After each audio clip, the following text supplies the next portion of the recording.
Qala Allah Ta'ala fil Qur'anil Karim, A'udzu billahi minasyaitonir rajim. In ahsantum ahsantum li anfusikum wa in asatum falaha. Fa idza jaa waqtul akhirah liyasu wujuhakum wa liyadkhulul masjida kama dakhaluhu awwala marratin wa liyutabbiru ma 'alau tadbir. Ayat ini sebagai pembuka bahwa menjaga akhlak itu sangat penting. Akhlak itu salah satu komponen dari apa yang ada pada diri kita yang tidak bisa lepas dari kita lahir, ya. Ada yang namanya akhlak bawaan, ada yang namanya akhlak tarbiyah yang sudah dipimpin. Akhlak itu yang mana kita tahu biasanya ada akhlak kepada, kalau yang kita pelajari, akhlak kepada pertama kali adalah Allah. Mungkin ini sudah sering disampaikan. Kemudian akhlak kepada orang tua, saudara, tetangga, kerabat, teman. Itu insya Allah mudah-mudahan sudah tersampaikan. Ada akhlak kepada Rasulullah, ada akhlak kepada Al-Quran. Nah, saya berkesempatan hari ini untuk menyampaikan kalau akhlak kepada diri sendiri itu bagaimana. Akhlak itu biasanya identik dengan perilaku kita kepada orang lain. Tapi kalau kepada diri sendiri, apa saja akhlak yang harus kita lakukan yang hubungannya dengan diri sendiri. Saya artikan ayat tadi di surah Al-Isra tadi, ya, ayat 7. Jika kamu berbuat baik untuk dirimu sendiri, dan jika kamu berbuat jahat, itu kembali juga kepada diri sendiri. Ayat ini menegaskan bahwa apapun yang kita lakukan itu imbasnya nanti diri kita yang kena. Kita berbuat dosa, kita zalim terhadap diri sendiri. Kenapa? Yang disiksa di akhirat nanti bukan hanya rohnya, tapi diri kita ini, jasad yang menjadi tanggung jawab kita. Ada sebuah hadis, kullukum ra'in wa kullukum mas'ulun an ra'iyati. Setiap kita ini adalah pemimpin, dan setiap kita bertanggung jawab atas apa yang kita pimpin. Kalau lihat hadis tadi, kullukum ra'in tadi, seolah-olah yang dibahas adalah pemimpin, presiden misalkan, atau gubernur, bupati, masuk, kena. Karena mereka akan dimintai pertanggungjawaban. Apakah ada orang yang tidak memimpin?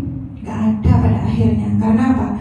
Gak punya jabatan apapun, ditakdir tidak menikah pun. Seorang laki-laki ditakdir tidak menikah, atau seorang perempuan ditakdir dia tidak menikah, tidak ada yang dia urus di rumah, dia memimpin dirinya sendiri.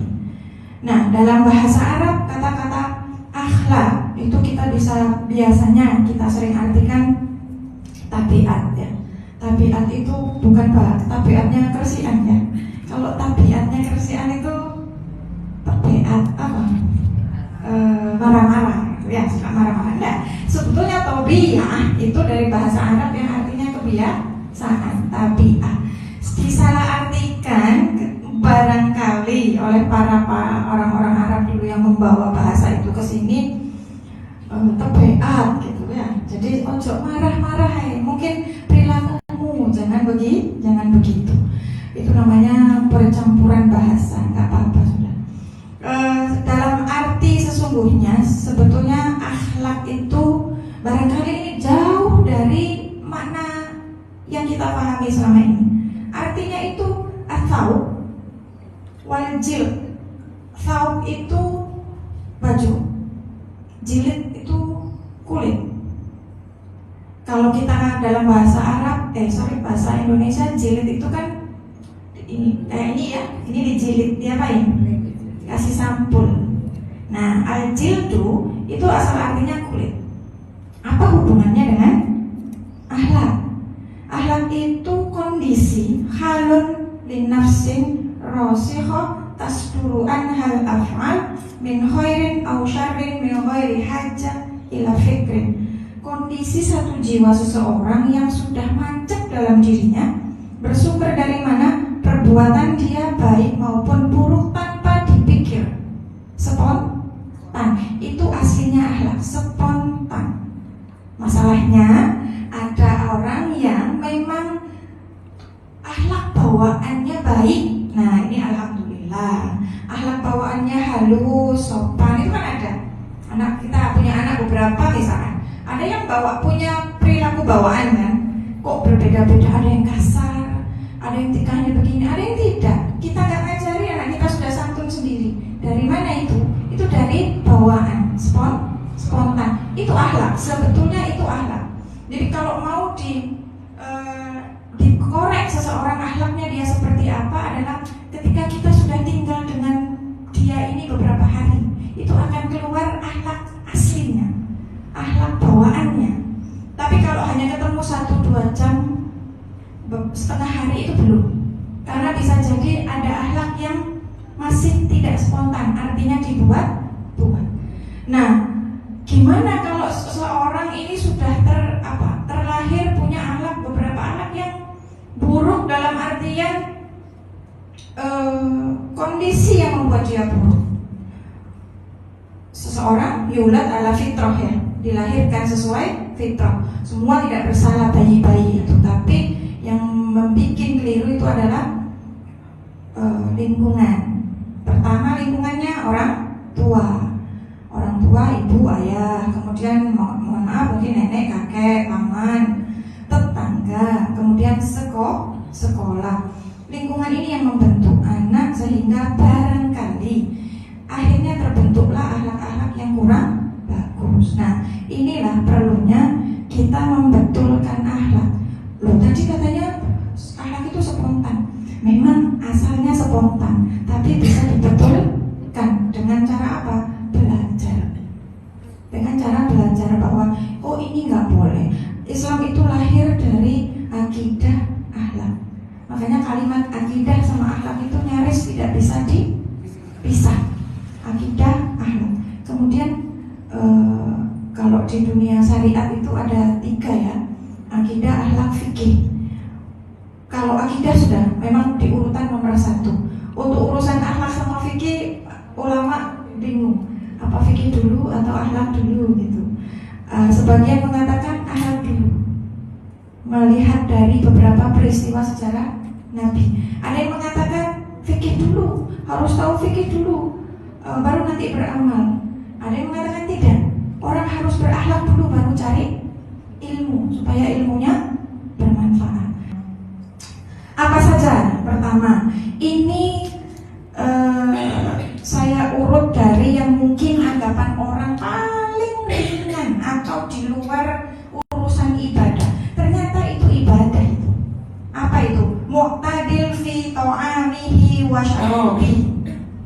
Mu'tadilun fi ta'amihi wa syarabihi. Seimbang dalam hal makan dan minum. Bukannya ini urusannya Bu Dokter atau Pak Dokter gitu. Ada Bu Dokter ya? Ada. Ini urusannya agama. Kulu wasrobu walatus rifu. Makan, minum, jangan berlebihan. Apanya? Macamnya.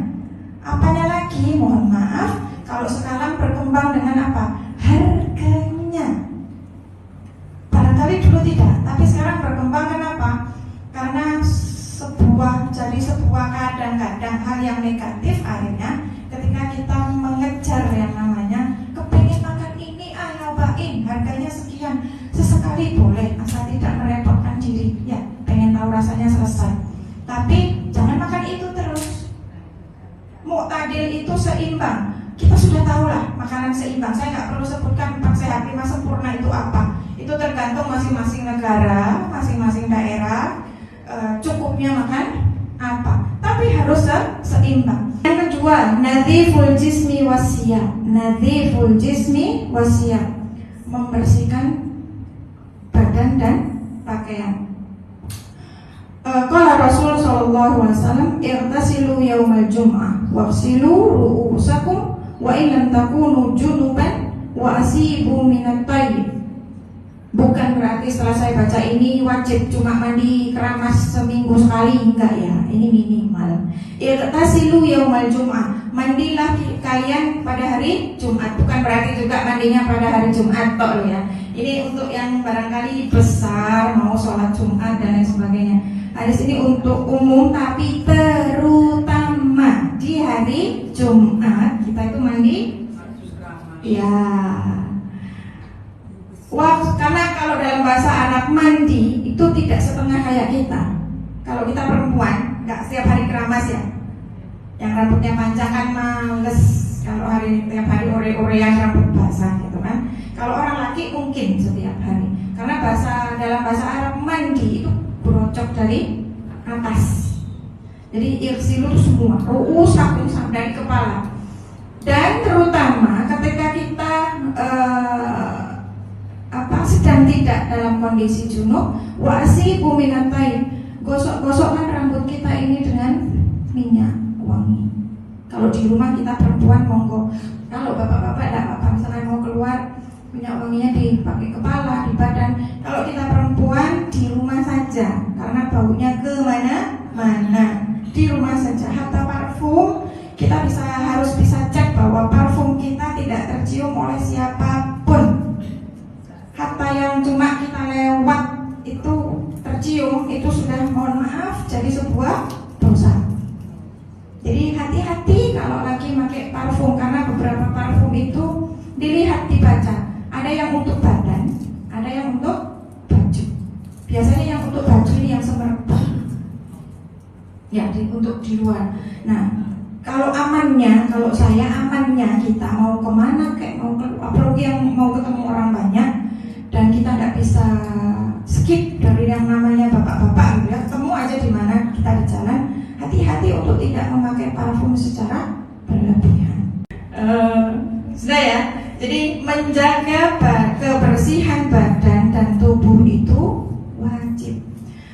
Dari riwayat Aisyah Ummul Mukminin radhiyallahu anha, anna Rasulullah sallallahu alaihi wasallam kana la yarqud, beliau tidak tidur lailan malam, wala naharon siang. Biasanya kita selama ini gosok gigi kapan? Malam tok ya. Ketipu iklannya Pepsodent, gosok gigi sebelum tidur. Tidur malam dan tidur siang. Kana la yarqud lailan wa naharon fayastaqid illa tasawwa, kecuali beliau menggosok gigi.